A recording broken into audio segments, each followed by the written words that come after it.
for the first time, welcome. My name's Gareth. I'm very interested in art history, so I am occasionally making these videos to help people who may also be interested in it. To this time round, we're going to look at a question that you will certainly come across if you study art history, and it's this question: is there ultimately one story of art? Now, in an unusual move, I'm going to tell you the answer to the question right at the beginning of the video. Yes and no. So the strange names that you may have noticed in the title here, the Pebble drop and the Bendy Bugle, are names I've given to visual aids that I'm going to use to illustrate the two answers to that question. One of them, the Pebble drop, gives us the yes answer, and the other one, the Bendy Bugle, gives us what used to be a yes answer, but actually isn't. So nice and simple so far then, let's go. Well, just before we talk about a story of art, we need to think about the word art. People have not been able to unanimously agree what art is. That's been notoriously tricky. But actually, the tricky part is to do with what works are included under the description of art and which are something else. A considerably easier question to answer is what type of thing art is. In terms of that question, there's much more agreement. So what type of thing is art? Art is language. It's a device of communication. How it is communicated is very varied, and what it communicates is very varied, but art is that type of thing that we call language. Once we establish that it is language, we have the clue that points us to the other thing that characterizes art. There is one species that is expansively creative and expansively develops language. And it's characterized by doing those things. That species is humans. So another thing about art that we can pin down is art is human. Art is language and art is human. Now, some animals make things and most have a means of communication within their species. This is only done tied to function though. Humans make things for function and develop languages to communicate same kind of way, but they don't stop there. They continue to create and develop language for other reasons, and they continue to find reasons. When existing language isn't adequate to communicate a new thing, new language is developed and new things are created to communicate it. The taxonomic name for humans is Homo sapiens sapiens. If it was just Homo sapiens, that would mean man who is aware, but it's Homo sapiens sapiens, man who is aware, he is aware. This double awareness means more experiences to find language for. Language in this expansive sense is human. It includes spoken languages but expands beyond them, and it includes art but it expands beyond that. Art is something of this type, language which characterizes all humans. So wherever there are or have been humans, art has been created, among the many other things humans have created. So it's in this understanding that yes, there is one story of art because there is one species that makes art, and wherever they go, it goes. That story is represented by our first visual aid, the Pebble drop. Now, I called it the Pebble drop because it looks like the pattern that gets made when you drop a pebble in some water, you know, those circular ripples sort of emanating out from the center. The center is the place where all of this single species, humans, are believed to have originated. That's why I put the center there, because most probable is that it's in Eastern Africa, perhaps in the East African Rift.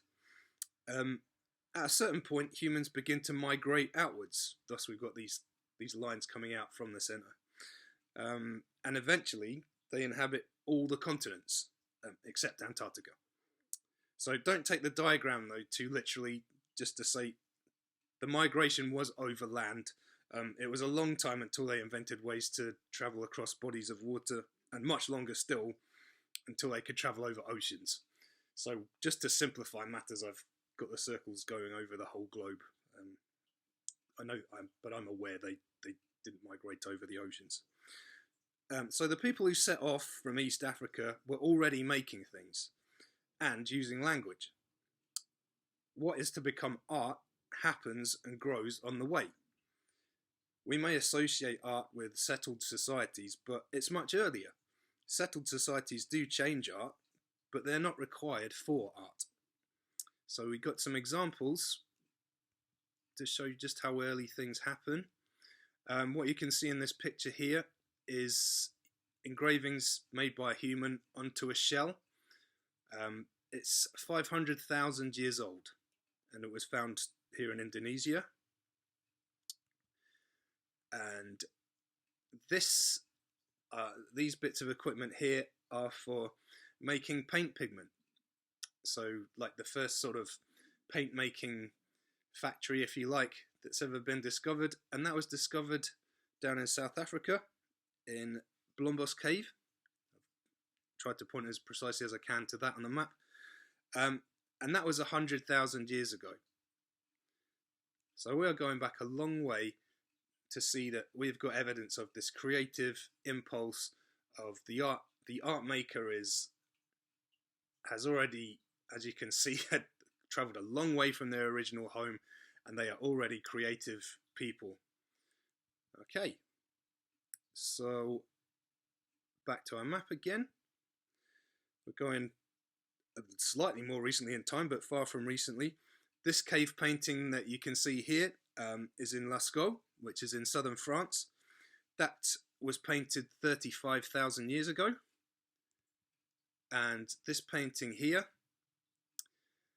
that was found in Sulawesi in Indonesia, was painted at the same time, 35,000 years ago.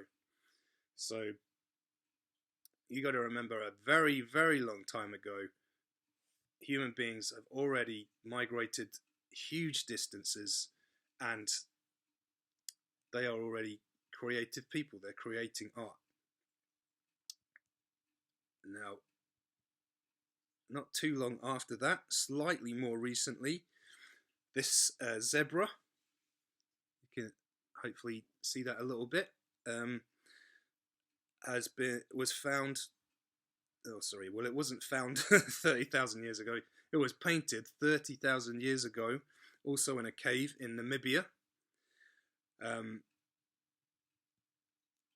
really not too long after that, only 27,000 years ago, we know for sure that humans have made their way all the way out to Australia, and they are producing art, as you can see on this picture. This is 27,000 years old fragment from a cave ceiling. Now, in order to continue to tell the story of art beyond this point, you have to go into specifics, because once people settle in territories, they form various kinds of societies, and the art of those societies go on their own journeys. So what continues to unify the story, though, is that all these peoples keep producing art. Those characteristics of their common ancestry remain in them, however far they go and however cut off from other peoples that they become. Now, because this one story of art breaks off into so many thousands of branches, recording that story in full is very likely impossible, and so far hasn't been attempted. And so you can't condense it into a written or a spoken story, and of course it doesn't have an end yet. But the world itself, planet Earth, kind of is the book. You know, it is large enough to contain and to display every one of these stories and to record every one of these journeys. So that's the Pebble drop. Well, hang on, you might be saying right now, you're telling me that the story of art hasn't been written down, but you know, what about this then? You know, I've been in bookshops. I've come across quite a few books called this, The Story of Art. This one's a particularly good one, actually. I recommend it. Bit of a classic by Ernst Gombrich, and it's called The Story of Art. Well, here it is. The story of art has been written down. Here it is. 6 million copies have been sold. And that was a while ago. I imagine that's even higher now. So, here we go. There's a book called The Story of Art. What do you mean the story of art hasn't been written down? Right. This is really what's meant by our next story of art, the Bendy Bugle. This is the Bendy Bugle. So let's go and have a look at it. So now we come to our second story of art, the Bendy Bugle story. I think you'll see why it's called that as we go along. It's the shape. So, okay, here's our Bendy Bugle map. It's blank at the moment because we fill out the story as it goes along with this one. And the story starts in the same place. Same place as the Pebble drop, where all humans are originating from, down in Eastern Africa, and the place from which they migrate.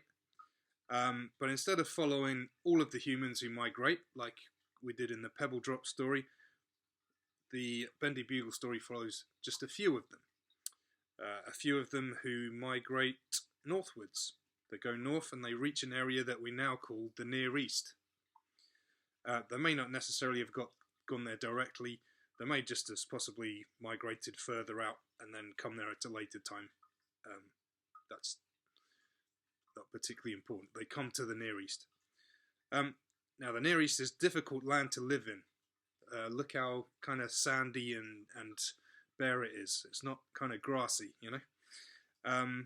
It's difficult to live in, but there is a section of it that is called the Fertile Crescent, which is a relatively kinder environment. It can't support the communities of people permanently, but they don't need to move on as often as they did before they got to it.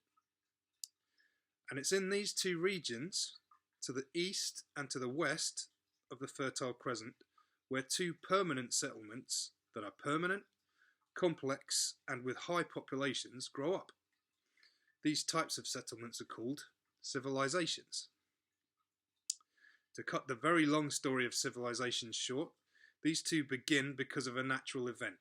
So, not because of a human invention, not because of a man-made intervention of any kind, a natural event. So in both these regions, there are rivers that regularly flood their banks. The floodwater fertilizes the plains either side, which means that crops can grow, enough crops to feed large populations and their livestock. This happens at the river Tigris and Euphrates in the east, where a succession of kingdoms and later empires rise up, which we call Mesopotamia. Mesopotamia is a Greek word that means between the rivers, between the Tigris and the Euphrates. And it happens to the river Nile in the west, where a kingdom and later an empire rises up called Egypt. Just as people were doing in pre-civilization, they continue to represent animals, and they continue especially to represent themselves. So we've got a couple of examples here. The one above is Sumerian depiction of a king, and you can see very, very famous still the Egyptian style on this wall painting. Also, as you can see, people continue to paint on walls, just as the Egyptians are doing in this example here, and were to do many, many times. The change in representing themselves is that the pictures and sculptures tend to be of the same important people rather than of ordinary people. Both civilizations are rigid hierarchies, and being made to live forever as an image or a sculpture, that's a privilege for the people who rule. And that same privilege is also for the non-humans who rule over them, their gods. Now, aside from the two civilizations, this region is quite populated, and other people groups come into contact with the two civilizations and discover how to make civilizations of their own. So they don't need this natural event anymore. They don't need rivers to flood their banks and all of that to happen, because Mesopotamia and Egypt have by this time developed technologies that they can copy. So that influence grows to be less local. Firstly, it's local mini civilizations that grow up. Then the influence grows and it reaches Indo-Europeans who live to the north and to the west. The western groups live on the Balkan Peninsula, you can see the dots here, and the Aegean Islands. We eventually group them under the name Hellenes or Greeks. This group are characterized by a restlessness. They want to take what they have and try to adapt and improve it. And that really is quite different from the kind of the mindset of civilizations before them, which is, you know, if something works, let's just keep it going, change as little as possible. So this kind of restlessness that, you know, something works, but can we make it work better? We've picked up a good tip, can we adapt it and make it our own? That's quite a Greek thing. The clearest example is how, after establishing themselves on the Near Eastern example of societies, they make changes to how their cities are organised and governed. A different Hellenistic culture emerges. We can also see these differences in art. The Near Eastern convention was to represent people with ideal features that showed their status. That's why all these Sumerian kings, time and again, look the same as each other. They didn't look the same as each other in real life, but the idea was to represent them in an ideal way that showed their status as a king. The Greeks became interested in making their people look like actual individuals. So we start to see more human-looking sculptures and pictures. The ideal is still important to the Greeks, but they represent it in the body rather than in the face. Now this is the bend in the Bugle. It's the tight turn west, and it's a commitment west. The way the Greeks had made their culture their own was very important to them. So much so that when an empire from the Near East, the Persians, tried to bring the West under their united culture, the Greeks resist. After resisting, the next move was to attempt the opposite. Alexander the Great conquers the East, and it's the Near East and beyond that becomes more Hellenistic. Hellenistic peoples based even further west on the Italian peninsula are the next group to build an empire, which becomes huge. The Romans spread this Western Hellenistic culture around the Mediterranean, as far west as anyone knew the world to go at that time, and they swallow up the ancient civilizations of Egypt and Mesopotamia in the east. The Romans' Hellenistic inheritance is very important to them, and we see that in a general continuation of the same conventions in art. Any differences are to do with general personality, perhaps, personality difference with the Romans. So you get more exaggeration, you get more propaganda, that kind of thing. But visually, there's not really a development from that. They continue in the same vein. The Near East is the source of the next big change, Christianity. Christianity begins there and rapidly spreads around the Roman Empire. We can say that Roman infrastructure helped unintentionally because of the roads, mail routes and safe sea crossings, but Christianity was not Hellenistic culture and didn't spread with its approval. It wasn't officially tolerated in the empire for another 300 years, and it was later still that it became woven into the dominant culture. We have the church generally grows, and as time goes on, we kind of identify three world churches, and they're related to the empires in the world at the time. So the first of the world churches is started by the apostles in Ethiopia, the Coptic church. then when the Roman Empire split in two, this affected two new world churches. The Orthodox Church in the Eastern Empire and based in Constantinople, and the Roman Catholic Church in the Western Empire, based in Rome. When Rome, as a political empire, collapses, the Western Church outlives it. So there is still a kind of uniform international culture in the West, in the former territories of the Roman Empire. In the Western Empire, people had really only been ruled over by the Romans, though.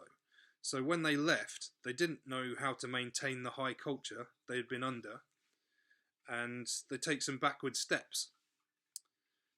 That's why historians have often called the early medieval period the Dark Ages.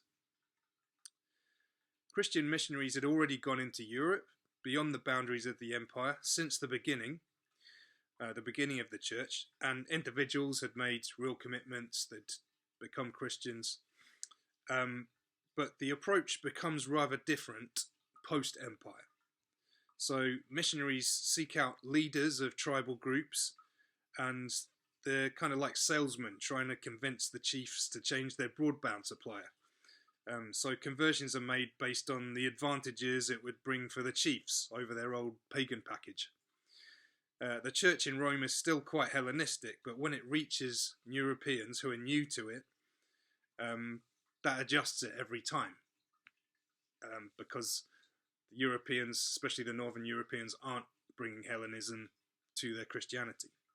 So it starts to change based on interpretations.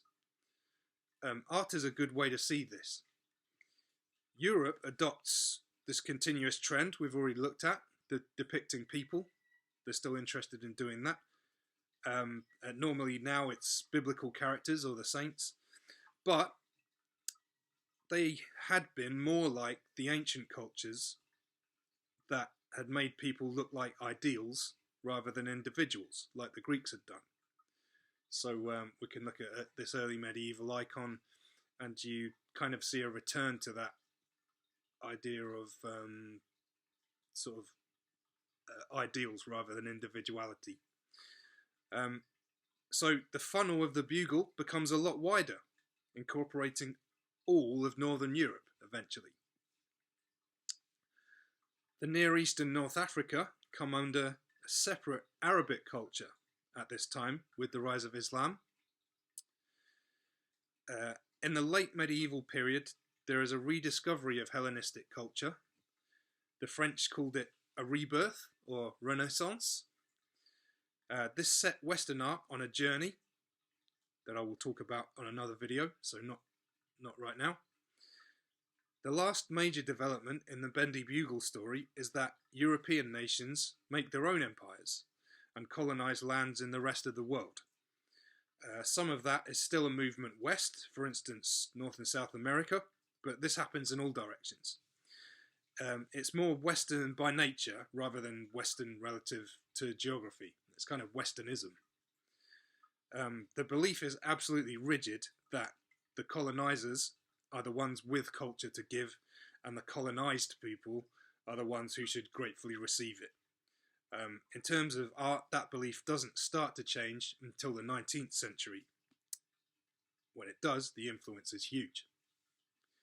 So that's the Bendy Bugle story of art.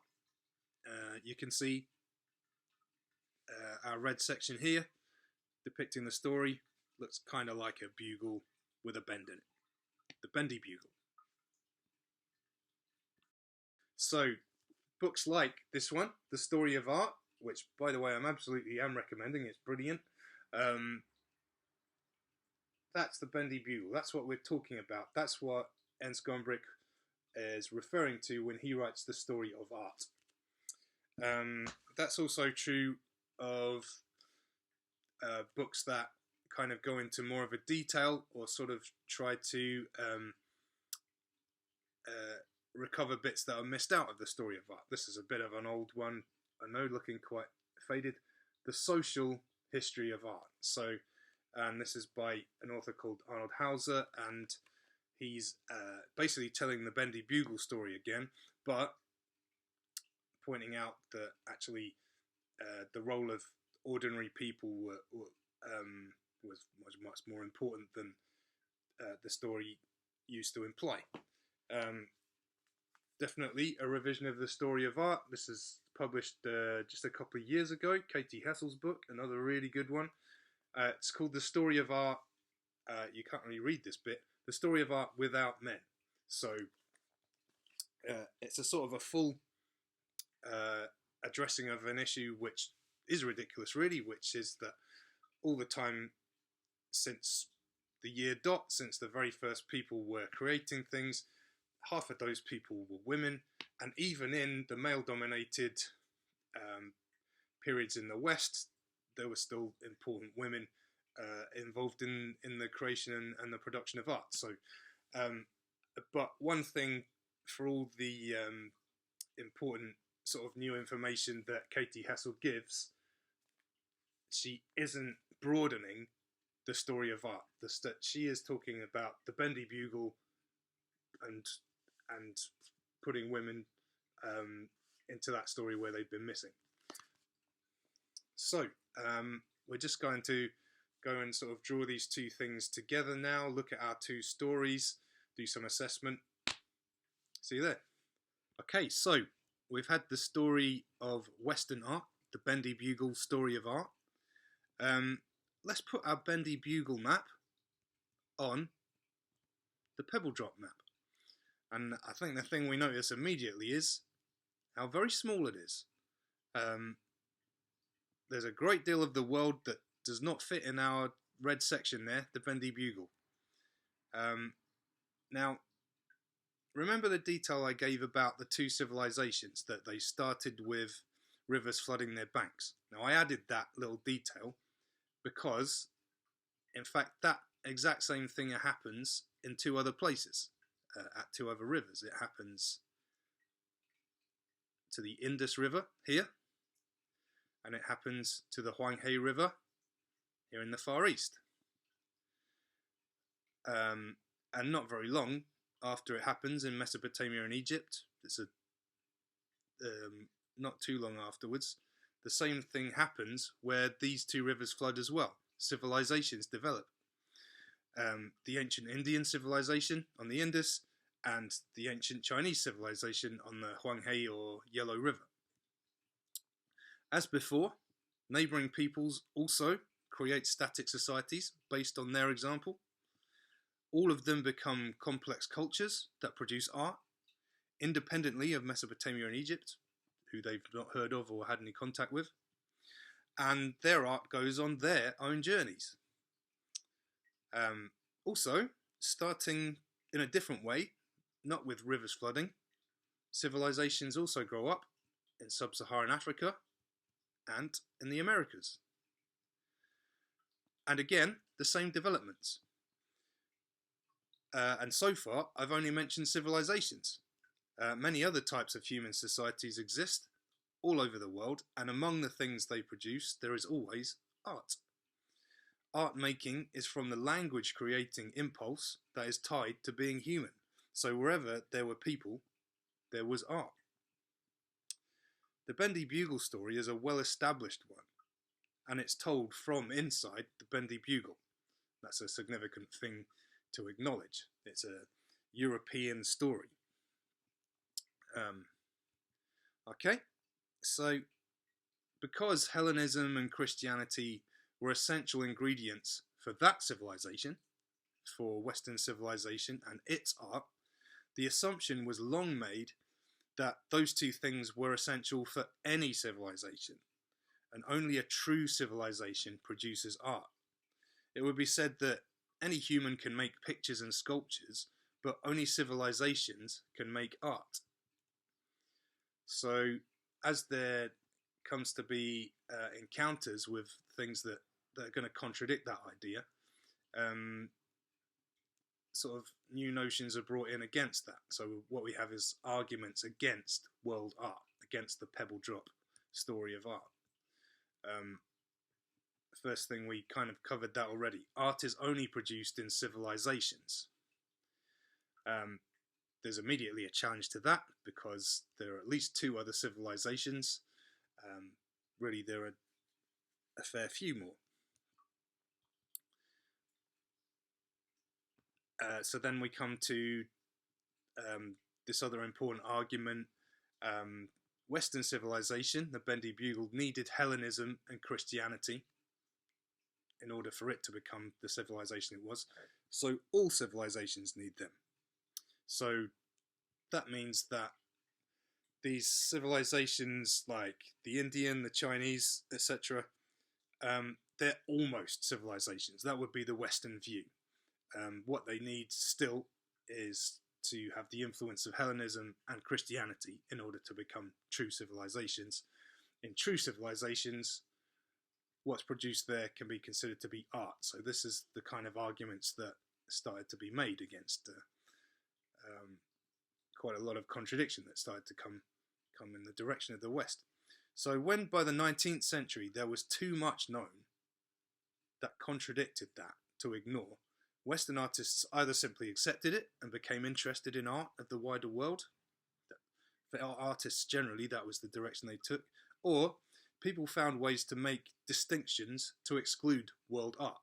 So in terms of the civilizations, that's the ones that we've got bullet pointed here. One view was that non-Western civilizations were almost civilization, but Hellenism and Christianity were essential for complete civilizations. As for works from smaller societies, they were often given the distinct name of primitive art. The idea was that the people and their work were just a lot further behind on the same journey. So their work was examples of what would eventually become art. You know, they were kind of like the babies and toddlers, in equivalent to the adults, the grown-ups who are producing Western art. Early 20th century artists, like the German Expressionists, agreed with this view, but in a less patronising way. They thought a vital aspect of art had been lost in all the sophistication of civilization, of the modern age in which they lived, and the influence of primitive art could help them find it again. They recognised that the modernity in which they lived needed a different language. So we've got an example here. This is by Ernst Ludwig Kirchner, painted in 1910. Example of the what they called anyway primitive art and the influence that they took from that. Okay, one more book. Oh, blimey, it is a really heavy one. This hefty, enormous 2-volume is an example of what tends to have happened as we've become more conscious about simply saying a story of art that doesn't include the rest of the world. Masterpieces of Western art. Western art is one of the ways we kind of specify what used to be claimed to be the entire story of all art. It's probably obvious that, you know, my particular view came across really right at the beginning. Remember, I answered the question straight away. Is there one story of art? Yes, the Pebble drop. Has this one story of art been told? No. The story of art that has been told isn't the story of art in that sense. It's the story of Western art. It's the Bendy Bugle.